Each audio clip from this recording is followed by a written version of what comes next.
Hi guys, I'm Juliana, your automotive woman. Welcome back to How To Tuesday. If you missed a previous episode of How To Tuesday, click the link above. Trust me when I say you don't want to miss How To Tuesday. I save you time, I save you money, I feature some pretty cool car tech, and every once in a while I share my driving tips I learned on my family's karting track. But today is all about more cool car tech, especially if you're a camper.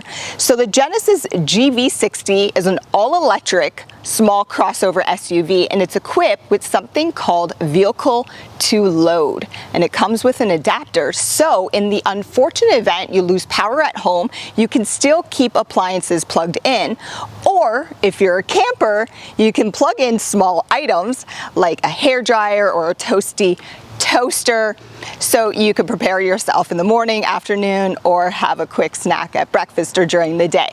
So you'll find your vehicle to load adapter underneath the floor trunk. It comes inside a gorgeous case. Okay, looks just like this. First step is clearly to take off the cover, but before you even get to this step, you have to make sure the vehicle is off and in the park position. Okay, you don't want it going anywhere. And then to open up your adapter, squeeze the sides, opens up, and it reveals your 3-prong outlet. So my vehicle is off, it's in the park position. Then you could either push on your power operated charge port door, or you could use your key fob. Give it a hold, opens up. Pretty easy so far, right? Now you want to stick your adapter inside. You know it's in because you'll hear a click, okay? Then plug in your toaster, hairdryer, whatever.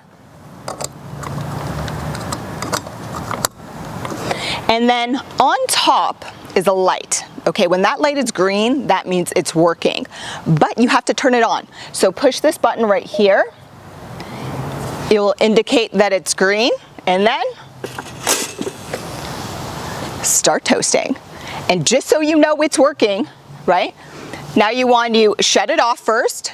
Same little buttons on the side, and it stops operating. Now to take your adapter off, okay, you have to make sure that it's turned off and then just pull it out. Guys, make sure you check out the full review on my YouTube channel and subscribe.